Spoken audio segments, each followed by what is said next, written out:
ഇന്ന് നമ്മൾ സംസാരിക്കുന്നത് ശ്വാസകോശ സംബന്ധമായ അസുഖങ്ങളും അവയുടെ ചികിത്സാ രീതികളുമാണ്. ഈ വിഷയം സംസാരിക്കുന്നത് ഡോക്ടർ അനീസ ഷാഹുലാണ്. ട്രാവൻകൂർ മെഡിസിറ്റിയിലെ ശ്വാസകോശ വിഭാഗം അസിസ്റ്റന്റ് പ്രൊഫസറാണ്. ഡോക്ടറെ നമുക്ക് ഈ പ്രോഗ്രാമിലേക്ക് സ്വാഗതം ചെയ്യാം. നമസ്കാരം ഡോക്ടർ. നമസ്കാരം ഡോക്ടർ, ഈ ശ്വാസകോശ സംബന്ധമായ അസുഖങ്ങളെന്ന് പറയുമ്പം നമ്മൾ പെട്ടെന്ന് നമ്മുടെ മനസ്സിലേക്ക് വരുന്നത് ആസ്മയും അല്ലെങ്കിൽ അലർജി, ഡസ്റ്റ് അലർജി, അതുപോലെയുള്ള സ്മോക്കിംഗ് സംബന്ധമായ അസുഖങ്ങൾ ഇങ്ങനെയൊക്കെയാണ്. ശരിക്കും ശ്വാസകോശ സംബന്ധമായ അസുഖങ്ങൾ എത്ര തരമുണ്ട്? ശ്വാസകോശ സംബന്ധമായ രോഗങ്ങളെ മേജറായിട്ടും റെസ്ട്രിക്റ്റീവ് ഡിസീസസ് എന്നും ഒബ്സ്ട്രക്റ്റീവ് ഡിസീസസ് എന്നുമാണ് ക്ലാസിഫൈ ചെയ്തിരിക്കുന്നത്. അപ്പോൾ ഒബ്സ്ട്രക്റ്റീവ് ഡിസീസസിൽ വരുന്നത് ആസ്മ, ഡസ്റ്റ് അലർജി, പുകവലി മൂലം ഉണ്ടാകുന്ന COPD എന്ന് പറയുന്ന രോഗം, പിന്നീട് അതിനകത്ത് ബ്രോങ്കെക്ടേസിസ്, അതായത് ധാരാളം കഫം ശരീരത്തിൽ പുറപ്പെടുവിക്കുന്ന ബ്രോങ്കെക്ടേസിസ് എന്ന് പറയുന്ന രോഗവും ബ്രോങ്കിയോലൈറ്റിസ് എന്ന് പറയുന്ന രോഗവുമാണ് ഒരു വിഭാഗം ഈ ഒബ്സ്ട്രക്ഷൻ. ഇതിൽ ബേസിക് പത്തോളജി എന്ന് പറയുന്നത് എയർവേ ട്യൂബുകളിൽ അടവാണ് സംഭവിക്കുന്നത്. അപ്പം വലിയ എയർവേസിൽ അടവ് സംഭവിക്കുന്നതാണ് ആസ്മ എന്ന് പറയുന്ന രോഗം. ചെറിയ എയർവേസിൽ വരുന്നതിനെയാണ് നമ്മൾ ബ്രോങ്കിയോലൈറ്റിസ് എന്ന് വിളിക്കുന്നത്. മീഡിയം സൈസ്ഡ് ആയിട്ടുള്ളതിലെല്ലാം വരുന്നതിനെ ബ്രോങ്കെക്ടേസിസ് എന്ന പേരിലും വിളിക്കുന്നു. ഇനി മറ്റേ മേജർ ഗ്രൂപ്പ് എന്ന് പറയുന്നത് റെസ്ട്രിക്റ്റീവ്, അതായത് നല്ലപോലെ വികാസം ലങ്സിന് ചെയ്യാൻ പറ്റുന്നില്ല. അപ്പം അത് സ്മോക്കിങ്ങിൻ്റെ കോംപ്ലിക്കേഷനായിട്ട് ഇഡിയോപ്പത്തിക് പൾമണറി ഫൈബ്രോസിസ് എന്ന ഒരു ഡിസീസ് ഉണ്ട്. അല്ലാതെ കണക്റ്റീവ് ടിഷ്യൂ ഡിസോർഡേഴ്സ് എന്ന് പറയുന്ന ഒരു സെറ്റ് ഓഫ് രോഗങ്ങളുണ്ട്. അതായത് റുമറ്റോയിഡ് ആർത്രൈറ്റിസ്, വാതസംബന്ധമായിട്ട്, അല്ലെങ്കിൽ സിസ്റ്റമിക് സ്ക്ലീറോസിസ് എന്ന് പറഞ്ഞ് സ്കിന്നിൽ വരുന്ന ഒരു ഡിസീസിൻ്റെ കോംപ്ലിക്കേഷൻ. ഇത് സാധാരണമായിട്ട് ഇവിടെ കണ്ടുവരുന്ന ഡിസീസസ് ആണ്. അപ്പം അതിലും ലങ്സിനെ ബാധിക്കാം. അതുപോലെ ലങ്സിന്റെ കണക്റ്റഡ് ആയിട്ടുള്ള ബ്ലഡ് വെസൽസിനെ ബാധിക്കാം. മറ്റു രോഗങ്ങളുടെ അനുബന്ധ രോഗങ്ങളായിട്ടും ശ്വാസകോശ പ്രശ്നങ്ങൾ ഉണ്ടാവാറുണ്ട്. ഓക്കെ. ഇപ്പം നമ്മൾ ഇപ്പോൾ സാധാരണഗതിയിൽ ശ്വാസകോശ സംബന്ധമായ അസുഖം എന്ന് പറയുമ്പോഴത്തേക്ക് നമുക്ക് ലങ് ക്യാൻസർ പറയാറുണ്ട്. ഈ ലങ് ക്യാൻസർ അല്ലാതെ ഭീകരമായിട്ടുള്ള മറ്റെന്ത് ശ്വാസകോശ അസുഖമാണ് ഇപ്പോൾ? അതിൽ ന്യൂമോണിയ എന്ന് പറയുന്ന ബാക്ടീരിയൽ അല്ലെ വൈറൽ ഇൻഫെക്ഷൻസ് ഉണ്ട്. അപ്പം കൊറോണ മഹാമാരി അതൊരു ബേസിക്കലി ഒരു റെസ്പിറേറ്ററി ട്രാക്ട് ഇൻഫെക്ഷൻ ആയിരുന്നു. നമുക്കറിയാം എന്ത് ഭീകരതയാണ് അത് ലോകത്തിൽ ഉണ്ടാക്കിയെന്നുള്ളത്. അപ്പം ന്യൂമോണിയ ബാക്ടീരിയ കാരണമുണ്ട്, വൈറസ് കാരണമുള്ള ഫ്ലൂ, കോവിഡ് അങ്ങനെയുള്ള ഡിസീസസ് ഉണ്ട്. പിന്നീട് ഫംഗൽ ന്യൂമോണിയാസ് ഉണ്ട്, അതായത് ഡയബറ്റീസ്, ഹൃദ്രോഗം, അല്ലെങ്കിൽ മറ്റെന്തെങ്കിലും അസുഖങ്ങൾ കാരണം സ്റ്റീറോയിഡ്സ് അങ്ങനെയെല്ലാം കഴിക്കുന്നവർക്ക്, ക്യാൻസറിൻ്റെ കീമോതെറാപ്പി ചെയ്യുന്നവർക്ക് ഒക്കെ ഫംഗൽ ന്യൂമോണിയാസ് വരാം. പിന്നെ പാരസൈറ്റ്സ് ഉണ്ട്, പാരസൈറ്റിക് ന്യൂമോണിയാസ് വരാം. പിന്നെ COPD, അതായത് പുകവലിയുടെ കോംപ്ലിക്കേഷനായിട്ട് COPD എന്ന് പറയുന്ന രോഗത്തിൽ ശ്വാസകോശം ഫെയിലിയർ വരും. അപ്പം നമ്മൾ വെളിയിൽ നിന്ന് അവർക്ക് ഫുള്ളായിട്ട് ഓക്സിജനും ശരീരത്തിൽ നിന്ന് കാർബൺ ഡൈ ഓക്സൈഡ് വെളിയിൽ കളയാനുള്ള സപ്പോർട്ട് നമ്മൾ കൊടുക്കേണ്ടി വരും. ബട്ട് അതിനെ റെസ്പിറേറ്ററി ഫെയിലിയർ എന്നാണ് വിളിക്കുന്നത്. അപ്പോൾ അത് തന്നെ 2 തരത്തിൽ വരാം, ടൈപ്പ് 1, ടൈപ്പ് 2 അങ്ങനെ. ഈ റെസ്പിറേറ്ററി ഫെയിലിയർ ആണ് നമ്മളിതിനകത്തെ വേറൊരു മേജർ അപകടകരമായ ഡിസീസ്. പിന്നെ ARDS എന്ന് വിളിക്കുന്ന കൊറോണ അല്ലെങ്കിൽ ഏതെങ്കിലും ന്യൂമോണിയ അതുപോലെയുള്ള കണ്ടീഷൻ്റെ അൾട്ടിമേറ്റ് കോംപ്ലിക്കേഷനായിട്ട്. അപ്പോൾ ARDS, adult respiratory distress syndrome എന്നാണ് അതിൻ്റെ ഫുൾ പേര്. ഇത് വന്നു കഴിയുമ്പോൾ പിന്നെ പേഷ്യൻറ്റിനെ വെന്റിലേറ്റ് ചെയ്യേണ്ടി വരും, ICUവിൽ കിടത്തേണ്ടിയും വരും. ഇതൊക്കെയാണ് പിന്നീട് അതിനകത്ത് അത്രയും സീരിയസ് ആയിട്ടുള്ള ഡിസീസസ്. ഈ അതുമാത്രമല്ല, ഈ ഡസ്റ്റ് അലർജി അല്ലെങ്കിൽ പുക അല്ലെങ്കിൽ മറ്റ് ശ്വസിക്കുന്നത് കാരണം ഉണ്ടാകുന്ന ഒരുപാട് പ്രശ്നങ്ങൾ വേറെ വരാറില്ലേ? അതെ, അതായത് ഡസ്റ്റ് അലർജി, ഡസ്റ്റിനകത്തെന്ന് പറഞ്ഞാൽ ഒരു ചെറിയ ഓർഗാനിസം ഉണ്ട്. അപ്പം അത് കാരണം നമ്മുടെ സ്കിന്നിൽ ഡെർമറ്റൈറ്റിസ് വരാം. പിന്നെ ശ്വാസകോശത്തിൽ നമ്മുടെ എയർവേ റിയാക്റ്റീവ് ആകാം. അതായത് എന്തെങ്കിലും ചെറിയൊരു ഏജൻറ്റ് ചെന്നാൽ പോലും പെട്ടെന്ന് ശ്വാസകോശ ട്യൂബുകൾ ക്ലോസ് ആയി പോകുന്നു. അങ്ങനെ അവർക്ക് വീസിങ് എന്ന് പറഞ്ഞിട്ട് പെട്ടെന്ന് എപ്പിസോഡ്സ് ഉണ്ടാകുന്നു. അപ്പോൾ അതാണ് ഡസ്റ്റ് അലർജി. ആൻഡ് അതിൻ്റെ കോംപ്ലിക്കേഷനായിട്ട് മൂക്കിലെ അലർജിയെ നമ്മളത് അലർജിക് റൈനൈറ്റിസ് എന്ന് വിളിക്കും. ശ്വാസകോശത്തിൽ ഇതിൻ്റെ കമ്പൗണ്ടിനെ നമ്മൾ ആസ്മ എന്ന് വിളിക്കും. പിന്നെ പുകവലി സംബന്ധമായിട്ട് വരുന്ന രോഗത്തിന് ക്രോണിക് ഒബ്സ്ട്രക്റ്റീവ് പൾമണറി ഡിസീസ് എന്ന പേരിൽ അറിയപ്പെടുന്നു. ഈ പുകവലി കൊണ്ട് എന്തൊക്കെയാണ് സാധാരണ, എങ്ങനെയാണ് ഇതിനെ ബാധിച്ചു തുടങ്ങുന്നത്, എങ്ങനെയാണ് അതിൻ്റെ ഒരു മേജർ സ്റ്റേജിലോട്ട് വരുന്നത്? പുകയിൽ 300ഓളം കെമിക്കൽസ് കണ്ടെയ്ൻ ആയിട്ടുണ്ട്. അപ്പം ഈ കെമിക്കൽസ് ചെന്ന് നമ്മുടെ ശ്വാസകോശത്തിൻ്റെ ഭിത്തികളെ നശിപ്പിക്കുകയും ഒരു ബലൂൺ പോലെ ലങ്സ് അങ്ങ് വീർത്ത് ഡാമേജ് ആയി പോവുകയും ചെയ്യുവാണ്. അപ്പോൾ അതിൻ്റെ കോംപ്ലിക്കേഷനായിട്ടാണ് ഈ റെസ്പിറേറ്ററി ഫെയിലിയർ എന്ന് പറഞ്ഞ കണ്ടീഷൻ ഒരു കോമൺ ആയിട്ട് വരുന്നത്. നമ്മളുടെ പുകവലി സാധാരണമായിട്ട് ചെയ്യുന്ന ആൾക്കാരിൽ അങ്ങനെ ഒരു കോംപ്ലിക്കേഷൻ ഉണ്ട്. രണ്ടാമത് ലങ് ക്യാൻസർ ആണ് സ്മോക്കിങ്ങിൻ്റെ ഒരു മേജർ കോംപ്ലിക്കേഷൻ. ലങ്സിൽ മാത്രമല്ല ശരീരത്തിലെ എല്ലാ ഓർഗൻസിലും പുക കാരണമുള്ള കോംപ്ലിക്കേഷൻസ് കൊണ്ട് ക്യാൻസർ വരാൻ പല ഓർഗൻസിലും സസെപ്റ്റിബിലിറ്റി കൂട്ടുന്നുണ്ട് പുകവലി. ഇനി മൂന്നാമത് ഇൻറ്റർസ്റ്റീഷ്യൽ ലങ് ഡിസീസ് എന്ന് പറയുന്ന അതിൽ ഇഡിയോപ്പത്തിക് പൾമണറി ഫൈബ്രോസിസ് എന്ന് പറയുന്ന ഒരു വേരിയൻ്റ് ഉണ്ട്. ദീർഘകാലം പുകവലി ചെയ്യുന്ന മെയിൽസിനാണ് ഇത് കൂടുതലായിട്ട് സംഭവിക്കുന്നത്. അതായത് ലങ്സ് വളരെ ചെറുതായി ചുരുങ്ങി പോവുകയും ഓക്സിജൻ വെളിയിൽ നിന്ന് എടുക്കാനുള്ള ശരീരത്തിൻ്റെ കപ്പാസിറ്റി നശിച്ചു പോവുകയും ചെയ്യുന്നു അങ്ങനെയുള്ളവർക്ക്. അതാണ് അവസ്ഥ. ഈ ശ്വാസം മുട്ട് എന്ന് പറയുന്നത് ഇതിൻ്റെയൊക്കെ ഒരു ഇതല്ലേ? ഈ പല കാരണങ്ങൾ കൊണ്ട് ഈ ശ്വാസം മുട്ടുണ്ടാവാറ്. ഏതൊക്കെ കാരണങ്ങൾ കൊണ്ടാണ് ഈ ശ്വാസം മുട്ട്, അല്ലെങ്കിൽ ആസ്മ ഒഴിച്ചു നിർത്തിയ ആസ്മ അല്ലാത്ത ശ്വാസം മുട്ടുകൾ ഉണ്ടാവാറുണ്ട്? അത് എന്തൊക്കെയായിരിക്കും? പുകവലി ഒന്ന് അല്ലാതെ വേറെ എന്തൊക്കെ കാരണങ്ങൾ സംഭവിക്കും? അല്ലാതെ പ്ലൂറൽ ഡിസീസസ് എന്ന് പറയുന്ന നമ്മൾ ടേം ചെയ്യുന്ന ഡിസീസസ് ഉണ്ട്. അതായത് ലങ്സിൻ്റെ ഒരു ആവരണമുണ്ട്, നമ്മളതിനെ പ്ലൂറ എന്നാണ് വിളിക്കുന്നത്. അപ്പോൾ ആ പ്ലൂറയിൽ ഫ്ലൂയിഡ്, അതായത് നീർക്കെട്ടുണ്ടാവാം, ചിലപ്പോൾ അത് പഴുപ്പായിരിക്കാം, ചിലപ്പം എന്തെങ്കിലും ട്രോമയോ അല്ലെങ്കിൽ എന്തെങ്കിലും ഇഞ്ചുറിയും സംഭവിച്ചിട്ട് ഇവിടെ ബ്ലഡ് കെട്ടിക്കിടക്കാം. അപ്പോൾ അതിനെ നമ്മൾ ഹീമോതൊറാക്സ് എന്നുള്ള അവസ്ഥയായിട്ടാണ് വിളിക്കുന്നത്. ചിലപ്പോൾ എന്തെങ്കിലും റിബ് ഫ്രാക്ചർ അതുപോലെ എന്തെങ്കിലും സംഭവിക്കുകയോ അല്ലെങ്കിൽ ട്രോമ സംഭവിക്കുകയോ ചെയ്തിട്ട് എയർ ഇതേപോലെയുള്ള ഒരു ആവരണത്തിൽ എയർ കയറാം. അപ്പോൾ വളരെ എമർജൻസി ആയിട്ടുള്ള ഒരു സിറ്റുവേഷനാണത്. ന്യൂമോതൊറാക്സ് എന്നാണ് അതിനെ വിളിക്കുന്നത്. അപ്പം പ്ലൂറൽ എഫ്യൂഷൻ, ന്യൂമോതൊറാക്സ്, ഇതാണ് വേറൊരു സെറ്റ് ഓഫ് ലങ്സിലുണ്ടാകുന്ന രോഗങ്ങൾ. ഇതുമല്ലാതെ ശ്വാസകോശത്തിനെ കണക്ട് ചെയ്തിരിക്കുന്ന ബ്ലഡ് വെസൽസ് ഉണ്ട്.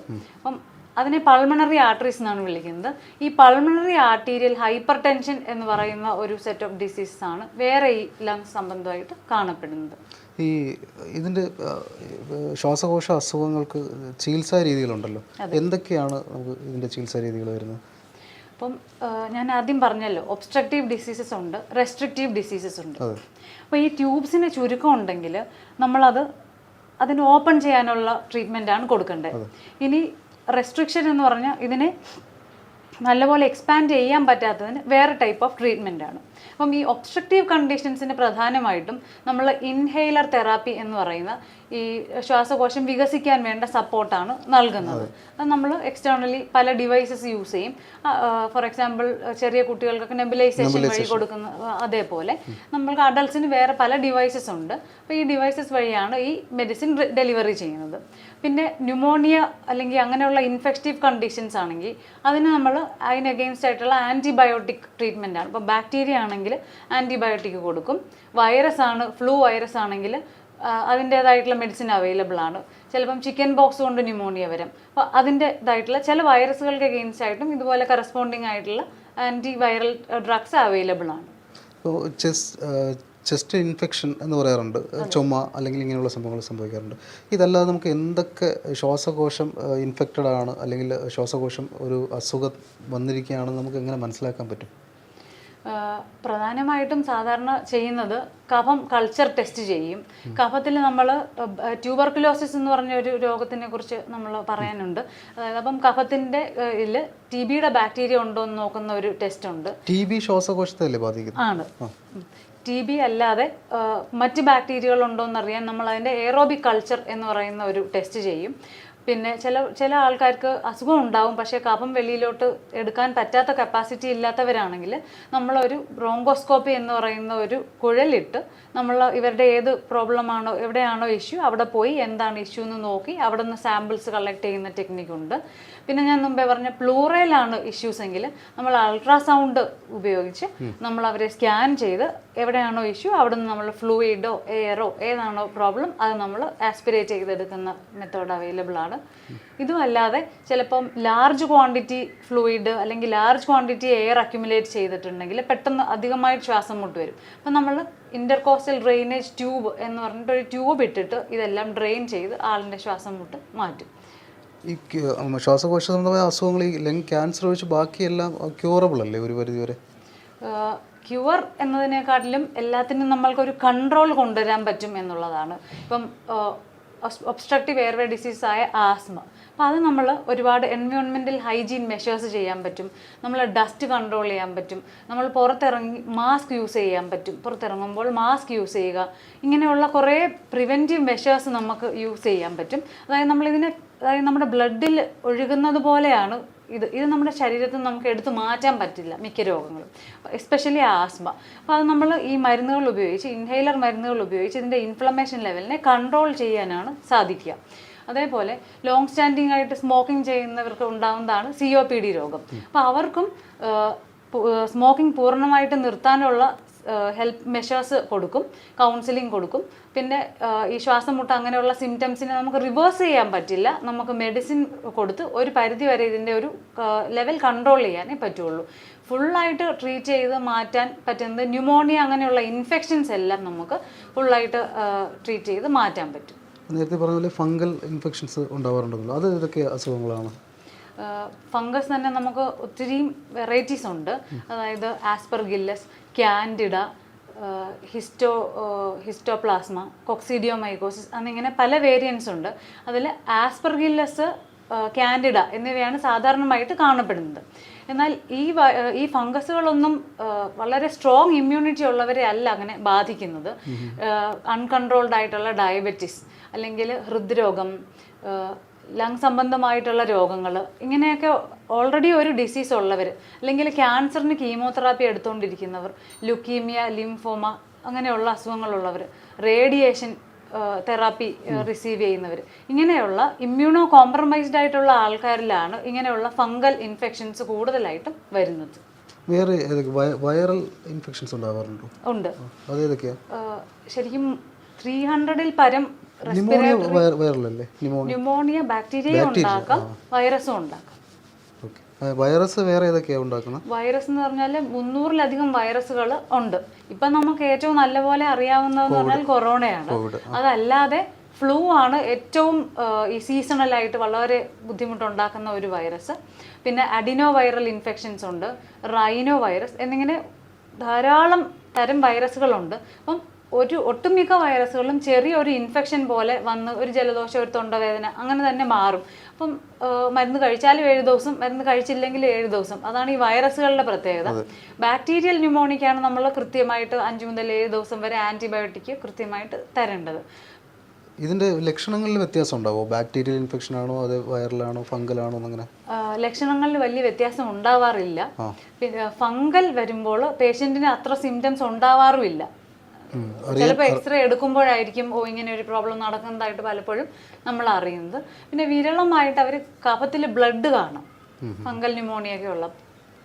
ഈ കുട്ടികളിൽ വിട്ടുമാറാതെ വരുന്ന ഈ പറയുന്ന ചുമയും ഈ ജലദോഷവും ഇതെല്ലാം ഇത് നമ്മുടെ ശ്വാസകോശത്തെ ബാധിക്കുന്ന വൈറൽ അല്ലെങ്കിൽ ബാക്ടീരിയൽ ഇൻഫെക്ഷൻ അല്ലേ? വിട്ടുമാറാതെ ഇരിക്കുന്നതിന് പ്രത്യേക കാരണങ്ങളുണ്ടാവും. അതായത് സാധാരണ വൈറൽ ഇൻഫെക്ഷൻ ഒരു പർട്ടിക്കുലർ നമ്പർ ഓഫ് ഡേയ്സ് കഴിയുമ്പോൾ നമ്മുടെ ബോഡിയിൽ നിന്ന് മാറിപ്പോകേണ്ടതാണ് നമ്മുടെ ഇമ്മ്യൂണിറ്റി സ്ട്രോങ് ആയിട്ടിരിക്കുമ്പം. വിട്ടുമാറാതെ വരുന്നുണ്ടെങ്കിൽ ചിലപ്പോൾ എന്തെങ്കിലും ഒരു റെസ്പിറേറ്ററി ഡിസീസോ എന്തെങ്കിലും ഒരു ഇമ്മ്യൂണിറ്റിയുടെ ഒരു പ്രോബ്ലമോ അവിടെ ഉണ്ടാവും. അത് നമ്മൾ വർക്കപ്പ് ചെയ്യേണ്ടത് ആവശ്യമാണ്. ഡോക്ടർ, ഇതുപോലെ സ്നോറിങ് ഒക്കെ ഉള്ള ആൾക്കാരൊക്കെ ഉണ്ട്. അപ്പോൾ ഇതൊക്കെ ഈ ശ്വാസകോശമായിട്ടുള്ള പ്രശ്നമാണോ അതോ? സ്നോറിങ് പൾമണറി ഇവാലുവേഷൻ വേണ്ട ഒരു ഇമ്പോർട്ടൻ്റ് ആയിട്ടുള്ള ഒരു കണ്ടീഷനാണ്. അത് മാത്രമല്ല, ഇത് ചികിത്സിച്ച് മാറ്റാൻ പറ്റാത്തൊരു അസുഖമല്ലേ? അത് മാറ്റാൻ പറ്റില്ല എന്നാണ് കേട്ടിട്ടുള്ളത്. അത് ക്യൂറബിൾ ആണോ? അതിനകത്ത് നമുക്ക് ലൈഫ് സ്റ്റൈൽ ചേഞ്ച് ആവശ്യമാണ്. പലപ്പോഴും ഒബിസിറ്റി അഥവാ ഒരുപാട് വെയിറ്റ് ഉള്ളവർക്കാണ് ഈ പ്രോബ്ലം കൂടുതലും കാണപ്പെടുന്നത്. ഇതല്ലാതെ ചില പ്രത്യേക അനാട്ടമിക് ഫീച്ചേഴ്സ് എന്ന് പറയും. ചിലരുടെ നാക്ക് വലുതായിരിക്കും, താടി വളരെ ചെറുതായിരിക്കും, കഴുത്ത് വളരെ ഷോർട്ടായിരിക്കും, അതുപോലെ കഴുത്തിൻ്റെ ഇവിടെ ഒരുപാട് ഫാറ്റുള്ള ആൾക്കാരുണ്ടാവും. ഇങ്ങനെയൊക്കെ ഉള്ള ചില ഫീച്ചേഴ്സ് ഉള്ളവർക്കും കൂടെയാണ് ഈ ഒബ്സ്ട്രക്റ്റീവ് സ്ലീപ്പ് എപ്നിയ വളരെ സാധാരണമായിട്ട് കാണപ്പെടുന്നത്. അപ്പം അതല്ലാതെ തന്നെ ചിലപ്പോൾ മൂക്കിൻ്റെ അകത്തെ സെപ്റ്റത്തിൽ വളവ്, ടോൺസിൽസ് വലുതാവുന്നത്, അല്ലെ അഡിനോയിഡ് ഹൈപ്പർട്രോഫി. കുട്ടികളിലാണ് ഈ ടോൺസിൽസും അഡിനോയിഡും ഈ സ്ലീപ്പ് എപ്നിയയുടെ പ്രോബ്ലം ഉണ്ടാക്കുന്നത്.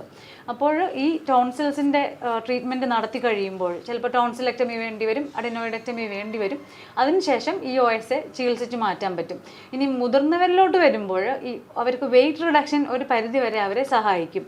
എന്നിരുന്നാലും ഈ OSA പ്രോബ്ലം ഉള്ളവർക്ക് അവരുടെ വർക്ക് പ്ലേസിൽ അവർക്ക് ഫോക്കസ് ചെയ്യാൻ പറ്റില്ല, അവർ ഡ്രൈവ് ചെയ്യുമ്പം ഉറങ്ങി പോകുന്നുണ്ട്, റോഡ് ട്രാഫിക് ആക്സിഡൻറ്റ്സ് ഒരുപാട് ഉണ്ടാവാൻ റിസ്ക് ഉണ്ട്, വണ്ടി ഓടിച്ചുകൊണ്ടിരിക്കുമ്പോൾ ഇവർ ഉറങ്ങിപ്പോകാം.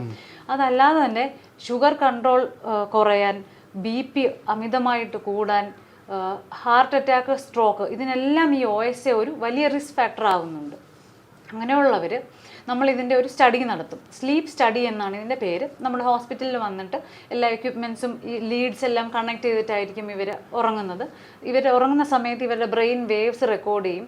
ഇവരുടെ ശരീരത്തിൽ ഓക്സിജൻ സാച്ചുറേഷൻ ഫോൾ ആവുന്നുണ്ടോ എന്ന് റെക്കോർഡ് ചെയ്യും. അപ്പം ഈ OSAയിലെ പ്രധാന പ്രശ്നം എന്ന് പറഞ്ഞാൽ ഈ എയർവേ ബ്ലോക്ക് ആയിട്ട് ശരീരത്തിൽ ഓക്സിജൻ എത്തുന്നത് ബ്ലോക്ക് ആവുന്നുണ്ട്. അപ്പോൾ ആ സമയത്ത് ഓക്സിജൻ്റെ ഡെഫിഷ്യൻസി കാരണം ഹാർട്ടും ബ്രെയിനും മറ്റു ഓർഗൻസും പെട്ടെന്ന് ഒരു സ്ട്രെസ്സിലോട്ട് പോവുകയാണ്. അങ്ങനെയാണ് ഈ ഹാർട്ട് അറ്റാക്കിൻ്റെയും സ്ട്രോക്കിൻ്റെയൊക്കെ റിസ്ക് ഈ പ്രോബ്ലത്തിൽ കൂടുതലായിട്ട് വരുന്നത്. അപ്പം നമ്മൾ ഈ പേഷ്യൻറ്റിൻ്റെ സ്ലീപ്പ് സ്റ്റഡി നടത്തി എത്ര തവണ മണിക്കൂറിൽ അല്ലെങ്കിൽ ഈ ഒരു 8 മണിക്കൂർ ഉറങ്ങുമ്പോൾ എത്ര തവണ പുള്ളിയുടെ ഉറക്കത്തിൽ ഇതുപോലെ ബ്രേക്ക് സംഭവിക്കുന്നു എന്ന് മനസ്സിലാക്കിയതിന് ശേഷം നമുക്ക് എക്സ്റ്റേണലി അതിന് പ്രഷർ തെറാപ്പി, അതായത് CPAP, positive airway pressure therapy എന്ന് പറയുന്ന ഒരു ട്രീറ്റ്മെൻ്റ് ഉണ്ട്. അതൊരു മാസ്ക് വെച്ച് നമ്മൾ അത് ഡെലിവർ ചെയ്യും. ദെൻ വൺസ് ഇത് ഡയഗ്നോസ് ചെയ്ത് കഴിഞ്ഞാൽ നമ്മൾ വൺസ് മോർ ഒരു സ്റ്റഡിയും കൂടെ നടത്തും. അതായത് പുള്ളിക്ക് എത്ര പ്രഷർ വരെ കൊടുക്കുമ്പോഴാണ് സുഖമായിട്ട് കിടന്ന് ഉറങ്ങാൻ പറ്റുന്നതെന്നുള്ളത്. അപ്പോൾ അതിന് ടൈട്രേഷൻ സ്ലീപ്പ് സ്റ്റഡി എന്നാണ് അതിന് പറയുന്നത്.